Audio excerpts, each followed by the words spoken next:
to kind of look into what we say is absolutely necessary when it comes to social justice. We then must see things in the future.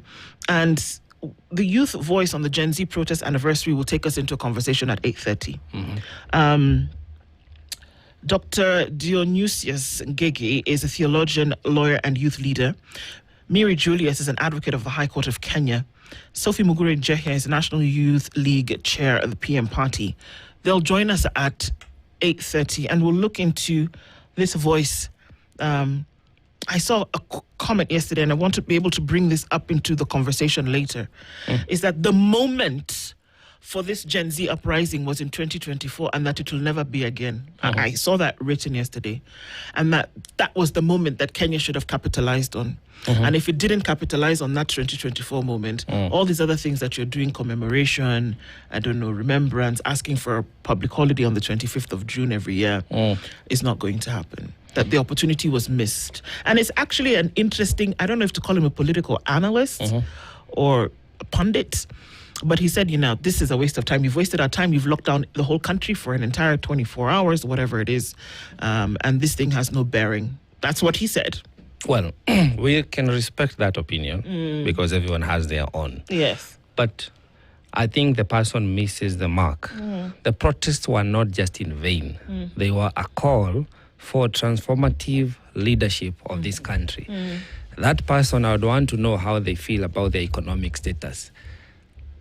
I would want to know how they feel about the education status of our country, the health system of our country. Because those are the issues that those were are being the brought issues, up. yes. And they remain unresolved. Yep. So the commemoration, in my opinion, is honoring that beginning.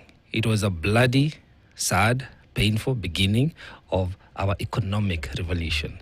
And this happens all the time. Even the revolutions that have happened elsewhere in the world, not everybody is on board initially. Yeah. People keep coming on board over time. Yeah. And even that particular person, I am sure they have something they would want to see change from this regime. Exactly. So, even if it is one thing. Even if it is one thing. Yep. So allow the other person to protest on their one thing that they would want to see improve from a government that they voted for by the mere majority, because whoever gets into office is the person that was voted for. So if I have my thing that I don't agree with, if my thing is education, your thing is infrastructure, the other person is security, we are saying we want a government that works for all of us. Absolutely. Yeah.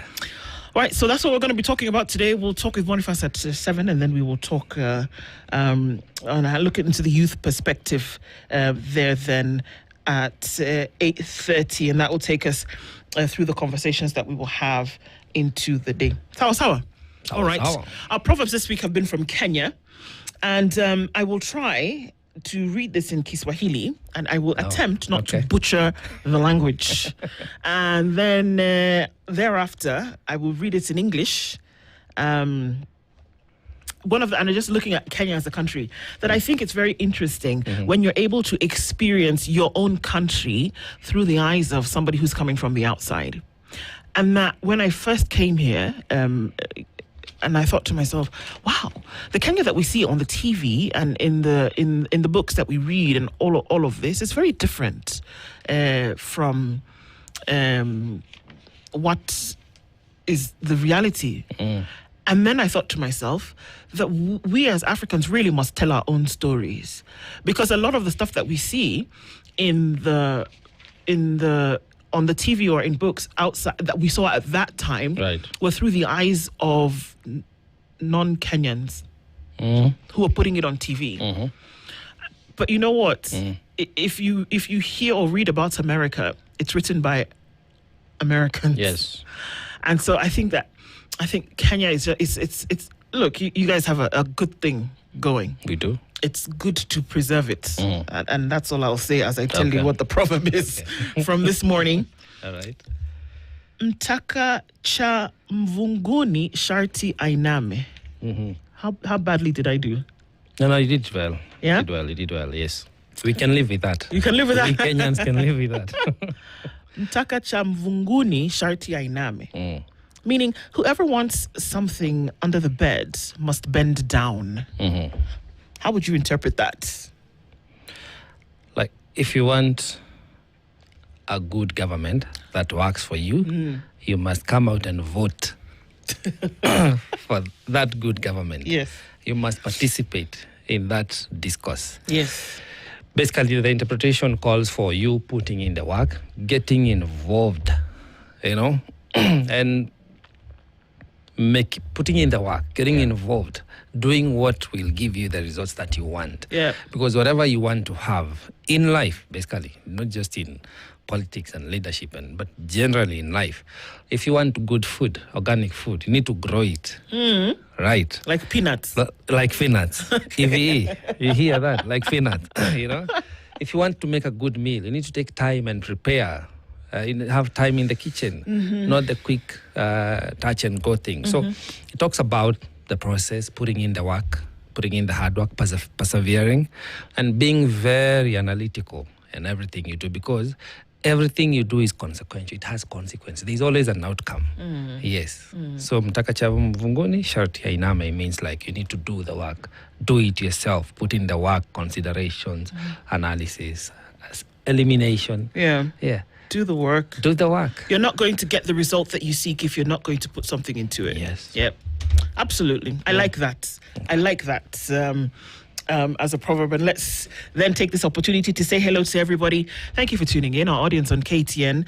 And it's just nice to see, the different faces every day, different voices contributing to this conversation that we have. Even when you guys are out taking a jab at one another, that's okay too. Yeah. So long as we keep it kosher, guys. Our live streams are up on YouTube, Facebook, and on X. And wherever you're tuned in from around the country, the region, and the world, this is the Situation Room. So karibuni sana into this conversation that we have this morning. So let's take a moment to then be able to welcome you and then hear where it is that y'all are tuned in from on this second Friday of the week.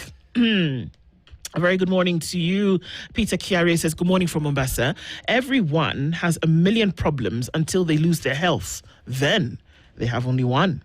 Health is the real luxury. Stay grateful. That's the real luxury. It is. Yep. Okay. So definitely into that. Leban Mataraki says, good morning, good people. Nifurahi Day, tuned in kabisa. Tibbs Muke says, good morning, Spice FM team. Good morning to you. Bwangi Juma says, good morning, Spice FM. How are you all this blessed Friday? We thank God for yesterday's remembrance for our 2024 June fallen comrades. Yes, indeed, that they be remembered. Even those who didn't even know that they were comrades, but got caught up in this, But yeah, we thank God for them. Clement Ochola says, good morning from Malindi, Kwachocha. Someone was arrested yesterday in the vehicle because there was a Kenyan flag in it. Yeah, I saw that. They were riding the vehicle and there was a Kenyan flag in their car. And then they got arrested. I was wondering, That means even you yesterday now, you're wearing the Kenyan flag around your neck. You could have been arrested. Oh, come on. Give us a break. That's that guy. Well, that guy didn't get a break. They should give him a break. They should give him a break for crying out loud. Yeah. We are only patriotic. Yeah. Yes. Bernardo Gamba says it was the best demo ever. We didn't lose property or people. Kudos to opposition for standing in solidarity. However, the conspicuous absence of Matiang'i portrayed him as a joke. Okay. Leo says, hello, Princess Ndu, Aseto, and Joe. In a war between Katiba media versus a politician, the former comes on top always. Which one is the former? The Katiba. Okay. It happened pre-2022 election, state won and keeping Kenyans away from work. Alex Gyoko says, good morning, Ndu. There's no H. And the entire Spice Team family, Kitali 026 to Korada. Okay. I figured out finally that this thing that people say rada is actually radar. Like you're on the radar. Like we have where are you on the thing?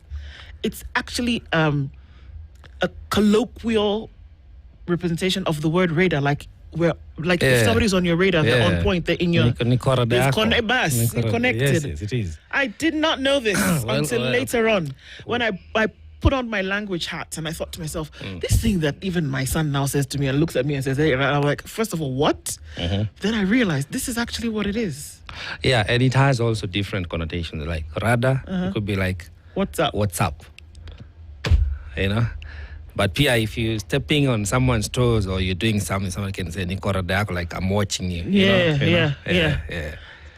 So, yeah, well, I figured that out. So that was a fun realization for me. Well, rather to you too, man. Brian Otieno says, good morning. We can't see your beautiful face. Which one? That was before. Now they can see you. See, now that's a blush action this morning. Very good morning to you, Brian. Kimiak. The gallery of lies has rattled the chief con in ways I haven't seen before. He is inside Twitter heckling one. Let it be known that nothing good will come out of the Kenya Content Administration. That's a gospel truth, eh? What? Kimiak, good morning. Hope you're well. Finally, we see your face, Kimiak. Faith Sander says, Allah, good morning. Muko wapi? Hamuko visible? Anyway, Faith Sander, Sander is also a Nigerian name, and one of my favorite people on earth is a Sander in Nigeria. So Faith, when I see that name, I just get, I feel very happy. Good morning to you. Christina, good morning. Tomorrow marks my second anniversary at Team Spice. Yeah. I was never a fan of radio, nor politically conscious till 2024. I've learnt the hardest parts of civics here from the likes of Muluka, PLO, etc. Christina, we've got to say that we're very happy that you join us every morning, that there's learning for all of us to take place. Indeed. There is, advice to heed. There is engagement to be involved in, that we can all be part of a conversation that changes a thought. Because you know what we say? A thought leads on to a word, leads on to an action to change. Yes. So if we can be thinking about how these things affect us, this is a good thing. It is. And whatever you learn, teach to somebody else. Pass it on. Absolutely. Pass it on. Absolutely. So, Christina, congratulations and thank you for being here every day. Drift Session says, good morning, Kenya. A government so afraid of its own youth, it self-sabotages. And they kind of shut things down yesterday, didn't they? D Combo says, now daughters are more alcoholic than sons. Wanakunywa kukunywa sana. Sindio, it's true. That is a reality in a lot of spaces for a lot of people. Yeah. That the dependency now on drugs is, it's a thing. Yeah. I still don't know why they separate drugs and alcohol, because to an extent, alcohol has become a drug for a lot of people. Why. Yeah. They were called bootwort. Specify now. I was going to say something, but then I realized it's 6:33. The alcohol industry. Bootleg. Yes. Right, okay. Bootleggers. Remember, production of alcohol was highly criminalized in the Western world for a long time. Because, as you know, it was luxurious, had big margins, and only a few people were allowed to break the law and produce alcohol. Yeah. So as the industry grew, they needed to protect their interests. What did they do? They came up with standards of a drink that can be vended or sold openly. And that's how legalization of alcohol came about. And also they needed to criminalize people who are the moonshiners. Moonshiners, they call those who make changa, the local brews. Yeah. They needed to be criminalized because they would make this gin that is like 80%, 70% alcohol. Yeah. So it was eating into their profit. Sure. So they legalized some aspect. And criminalized others. The rest. Then alcohol, remember, even those who are believers of the Bible, there are connotations of wine, Jesus turning water into wine. So it's something that is not so bad, socially acceptable. Now, legally, it is legal to vend alcohol. But the other substances that are mainly not grown in countries where this legalization started of alcohol, like you don't have opiates growing in the Western world. Yeah. You have to import them from the East or the Far East. The other substances do not grow very well, but they are very high value in terms of business. Yeah. Yeah. They're very high value cash crops. They needed to be criminalized because countries like Colombia today would be a first world country if they grew on their cash crop. Yeah. So the criminalization of drugs is not on the effect. It is not based on any scientific effect on the society, because alcohol has more effect. Alcohol is widely abused than all the other very strong drugs, which I agree. The criminal component comes from the fact that there was commercial devaluing for some people. Correct. You see what we're talking about?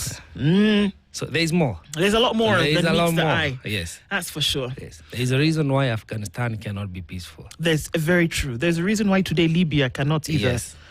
Are we going to get into that? Well, let's see. Let's say really quickly to people this morning. Eric Nganga says, good morning. A big round of applause to the bold standard keeping, round of applause, keeping injecting nothing but the truth. Eric Awar, a very good morning to you. We see you, Karibu Sana. And Cliff Sunday says, may we continue with the 8th day coverage of bad governance? Good morning from the Malaba border. Good morning to you, G. And Kennedy Njanja says, good morning, listening live from Al Quds, Dubai. Paris Mudhoni says, good morning, Team Spice. Wishing you a peaceful day ahead. Mutuflani, good morning to the Princess and the Duke of Scarf and the squad. The Duke of Scarf, good morning. Good morning. Did you see cops on borders letting out shots? Is that the Goon Regiment? That's a question. For sure. It's a new low, eh? It's a new low. It's a new low. Jennifer Atenyi says, good morning, Ndujo. Aseto, prayers up, of course, for Aseto this morning. And we see you. Good morning to you. What did you ask? You said the government has lost touch with reality. May God help us. Margaret Wancho, he said, protests and revolutions are never in vain. They're never in vain. Ras Kodor says, happy Friday, my team. It seems the standard injection has not sunk well with most Kenyans. Kindly make a full documentary then. Even more? Ooh-wee. Okay. Well, there's more to tell, isn't there? Clement Yotune from Malindi, a very good job to you. Very good morning to you. And James Karaoke says, good morning, Team Spice. Great weekend ahead, and to you too. Paris Mudhoni, have a peaceful day ahead. And Nancy Abura is also tuned in this morning from Mirema, Nawapenda Sana, Tunakupenda Sana Pia. It's a crime is it a crime having a Kenyan flag? Well, it would appear so. If you can be arrested because that, where bendera unapeleka wapi, ebu shuka gar, yeah, I guess. Good morning, Team Spices. David Mangera. Eric Ngang is also tuned in. Goons Pro Max on border. That's what we saw. Dan Bio says, good morning. Listening in today after being roughed up yesterday, but we soldier on. Good morning to you, Kamau. Robert Mbogo is tuning in this morning from Mombasa. Andrew Chira also said, a physically challenged person. I mean, humanity tenda wapi. Sina Chakusema. Good morning from Vancouver. And everybody getting into the room. Hype says, good morning. Just Nature says, bonjour, guys. Africans are performing well in the World Cup. Kasongo is rattled. Welcome to the weekend. Yeah. Moss Lifestyle says, good morning. Hey, thank you very much. I don't know if I want to read this. Did I change Kenya Media? I don't know if I did. Maybe contributing to it. Asante Sana. But those are kind words, most files. Good morning to you. Thomas Osoro says, good morning. Kudos to the bold newspaper for hitting the reality. Antonina Keheka says, I just got to learn about Spice FM last year after June 25th, after being aggrieved by those who didn't amplify the day, and boom, the best realization ever. 1 year later, happy to be here every morning. Antonina Karibu Sana. Thank you every day for tuning in. Pixter Mora says, as a young person, I never thought I'd ever witness the old orchestrating the killing of the young, and our elders trying to sanitize it as normal. What a shame. And justice for our heroes. It's Kenny says, good morning, Spice FM. Good morning to you. I think that yesterday's event went the way we wanted it to go. Finally, we could say checkmate to the government.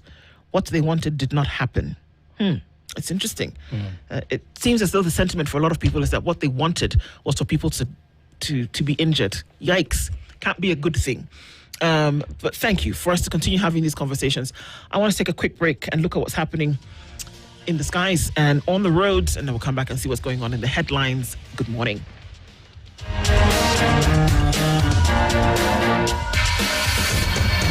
This is the Situation Room, the only way to start your day. The weather with Spice FM.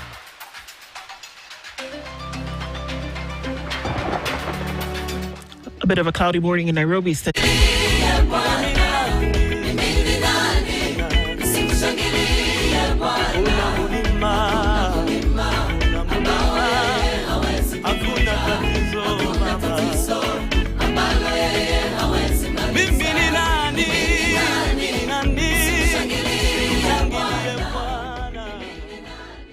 Dial star 811 star 911 hash to get this as your skiza tune. KTN, your home.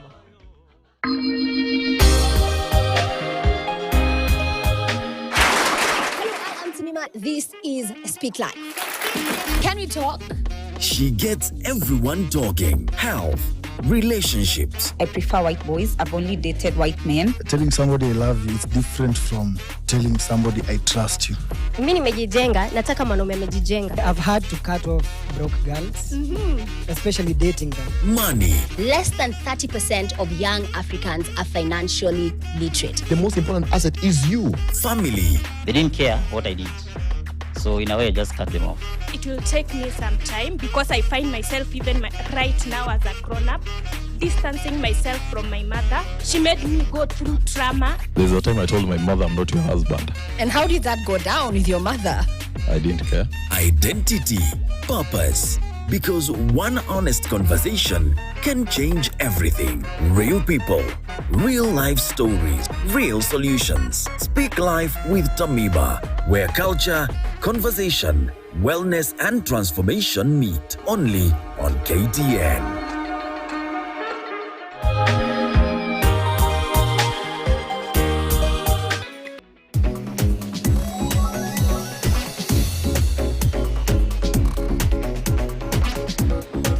Make Monday count by reading Health and Science. It helps me eat healthy, live healthy, and stay healthy.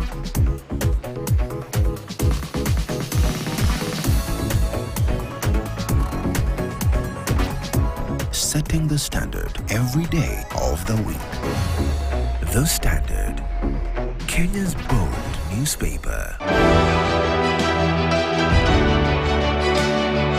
Welcome to Women in Leadership, The Power Within. We have a great guest, Mercy Omolo. We have different types of IT auditors. So you may have cybersecurity auditors. They make sure our systems are secure. We provide trainings, the tools to be able to do that. In a position of leadership, there are times you'll have to say no to the friends. There are times you need to almost move your relationship a bit further. How do you manage the boundaries? I think just being direct and being clear with, let's say now, your friends. Mercy Omolo is the IT and Digital Transformation Director at Isuzu East Africa.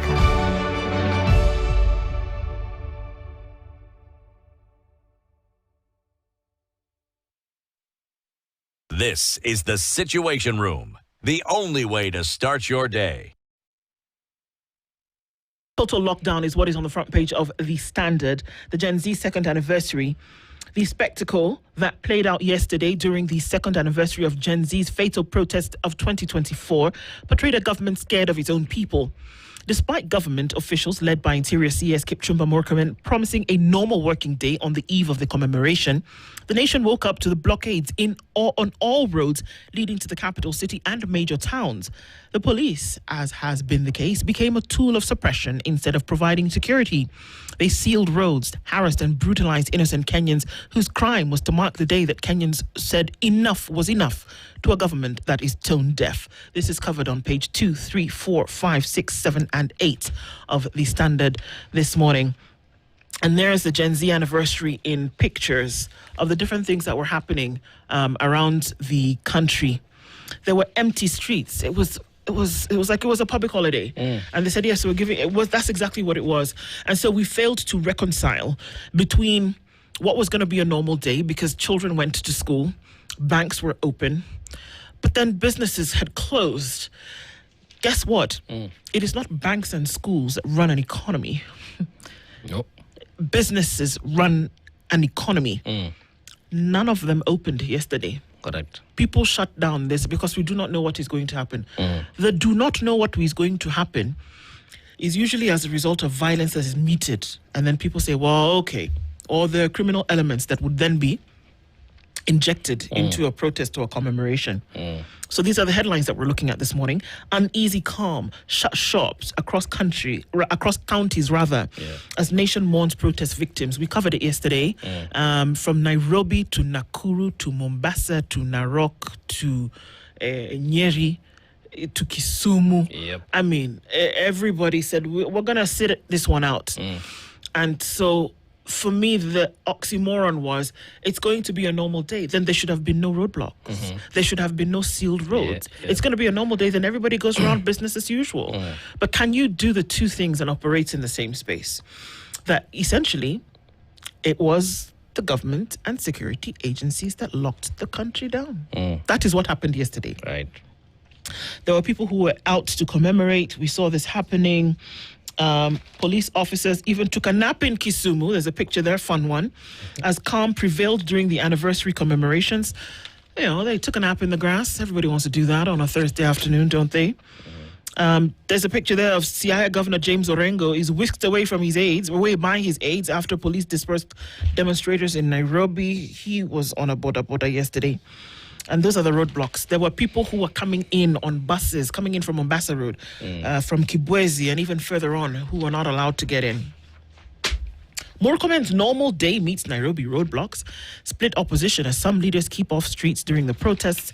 There was this commemoration was there were the expectation that everybody was going to come out and commemorate that day 2 years ago. If that didn't happen, then, you know, expectations or hopes were dashed. There's some people notables that you didn't see. Right. There's a story here that's done by the Standard team. Leaders dancing on Gen Z graves with an eye on 2027 and beyond. Those who are saying, yeah, as a result of the broad-based government, now those are the things that you people are talking about really don't matter. Get a copy of the Standard and look at the leaders that we're talking about. Please do. Reese, barriers, mark, protest, anniversary, and we saw that Parliament was cordoned off. The house that fell now hides behind razor wire. And then on page 9, Ruto attacks on Standard stir more backlash. President William Ruto has drawn criticism from the political class, human rights groups, and ordinary Kenyans after he continued his attacks on the Standard. Yesterday, the president took to social media at 8:31 a.m., a day after another post that without evidence claimed that the media house was engaged in blackmail. Okay. There might be something else today. We'll just wait and see. There's a group of people. There's not a group. There are two people. A pair is two. Yes.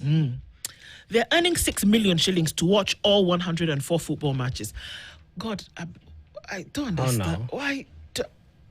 When these things are happening, why don't they count Ndu and say, please, even me, I want?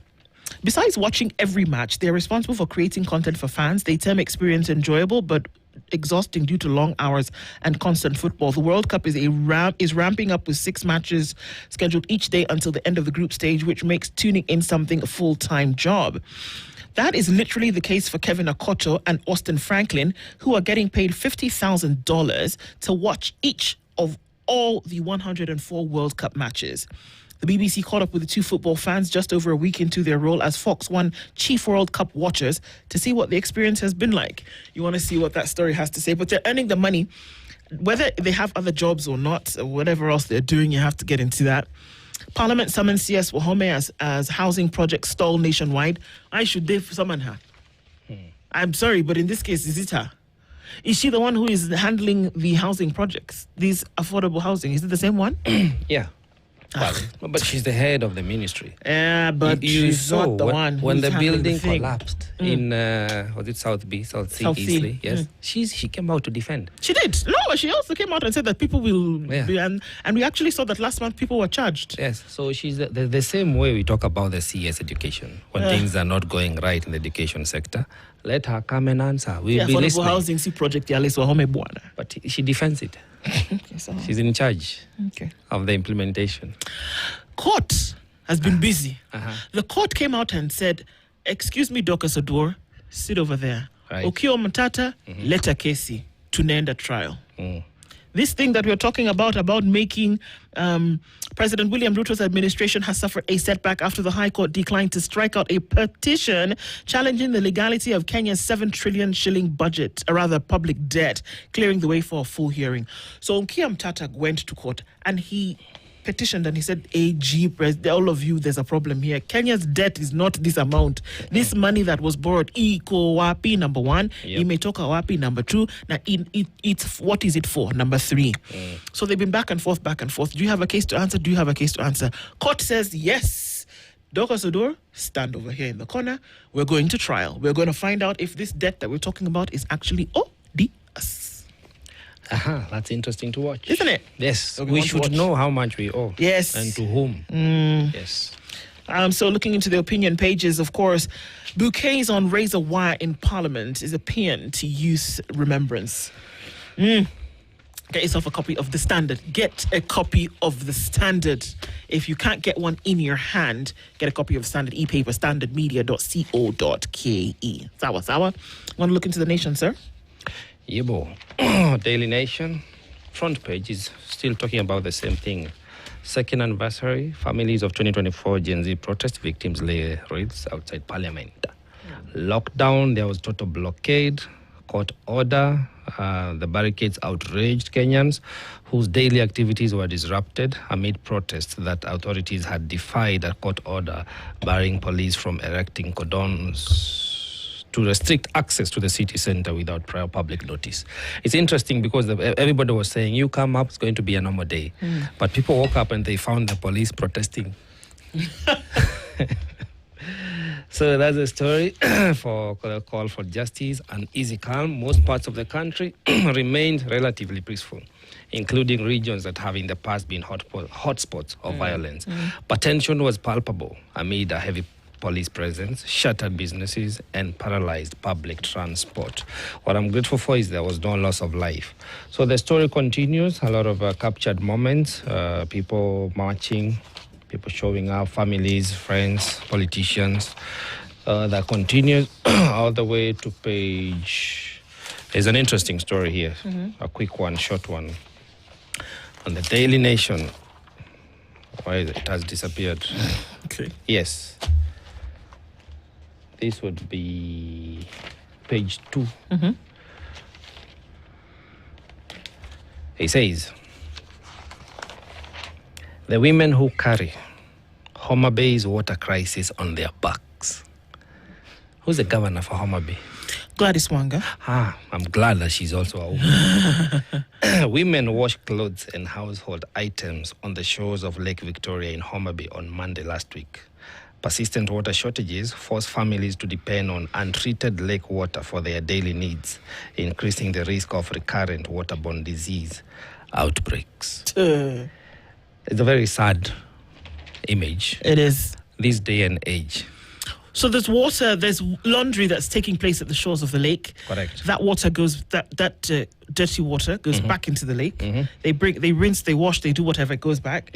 And it comes back and goes back and comes back. Because the likelihood that they did that on a Tuesday and they're never going to do it again is slim to none. No, that's it's every day. Yes. Yes. And they still take some of that water back home for household use. This day and age. And you are saying this is what you want these women to continue experiencing for the next 5 years. Never. So next to that, in the DN2, it says the hidden apartheid legacy inside the gender roots of Afrophobic attacks in South Africa. There is an African story to be told about what is happening in South Africa. Someday we should talk about it. Because the divide and rule to conquer continues to play in different shapes and forms. And it was not an African concept. It was not. No. It was not. But we seem to have delved into it so much. It is our way of life now, but to our own detriment. Yes, there are changes we need to do. There are things we need to effect individually as countries. So South Africa, to an extent, they are right. To another extent, we need to talk about it some more. Yes. That and more stories. Find yourself a copy and be informed. The Star today, the picture tells 1,000 words, because on one side where there are 1, 2, 3, 4, 5, 6, 7, 8, 9, 10, 11 police officers holding down 2 men on the right side, and on the left side is a picture of His Excellency the President, touring, inspecting the construction of the Bomas International Convention Complex. Those two things were happening side by side. Right. Security checkpoints on key highways, razor wire rolled out around Parliament. That's what was happening yesterday. So there's an international Bomas something that's being built. They said it's going to finish soon. I hope they're not going to build that car park in the national park. That's what they want to do. No, we hope not. Well, they arrested Chief Justice Emeritus David Maraga and others who were protesting against this very thing. It's interesting that the Ministry of Tourism and Wildlife is actually supposed to protect the country's wildlife and all of these things. The national parks fall under wildlife protection. Yes, they do. The individual now who's going to run the machinery of this of this tourism and wildlife ministry is the most immediate former PS from education, Julius Bitok. So your guess is as good as mine as to, how that's going to go. But it would be great to see that he actually comes in and says, excuse me, this cannot happen. You want to build your Bomas car park? Go do it over there. You're not going to be doing it over here in the national park. One would assume that would be, the thing that he would do. Yep. Yeah, and so we're going to leave it at that. Okay. Furious mother gives birth outside the hospital. Now, me, I have given birth. All right? All right. Outside the hospital, you usually. have given birth outside the hospital. I've put a period. Okay. Period. Space, continue the sentence. Right. Outside this hospital, outside any hospital, it's not a ghost town. It's not like the way Nairobi was yesterday. Yes. There are people. They're milling around. There is action. There is an ambulance or two. There is something happening. Even if it is in the village dispensary, there is something happening. Yes. So giving birth is not something that you sneeze, achoo, it comes. No, it doesn't happen like that. It's not a silent affair. No. Okay. It is not. At least for most. By the time she arrived here, is it that people stood and were now looking at her and they said, no, she has not paid. I don't understand that nobody saw it fit to assist this woman to be delivered of her baby as she was outside this hospital. Note the things that I started with this story. Busy scene. Yeah. Usually at an emergency, there are people, hospital staff, whether they are milling around or sitting down having a cup of tea. Yep. Somebody is in that area. What kind of debasing of value do we have that you will watch a situation like that panning out and then you don't help? Okay, let's just even assume that it happened very quickly. Oh yeah, now, why were you not helping her in the middle of it? Hey. Exactly. So people are angry. Why are you angry? What do you expect? What are you angry about? She gave birth outside the hospital because of what? And this was the Holla County Referral Hospital. Hundreds of women from Tana River staged a protest outside the hospital. They said they were marching, carrying twigs and chanting traditional songs. They're accusing health workers of neglecting pregnant women and blamed poor services for maternal deaths reported in recent years. The protest was triggered by an incident on Tuesday in which an expectant mother reportedly gave birth outside the hospital after allegedly being turned away despite experiencing severe labor pains. You see what I'm saying? It should not have happened. And they said now, it is regrettable. It's not regrettable. It's criminal. It is. You don't do something like that. And this is in the country where they told you that what is working? Shut up. Yeah. We're laughing about it because sometimes, how many tears will you cry? You talked about in this day and age, people are washing water in a river, in a lake. In this day and age, people can be outside the hospital, at the mouth of a hospital, and be turned away and then delivered of their babies outside the hospital, nobody helping. So that happened in Kenya. How much neglect is happening inside the hospitals? It's 7 o'clock. Spice up your life. The latest news from around the world. This is the Situation Room, the only way to start your day.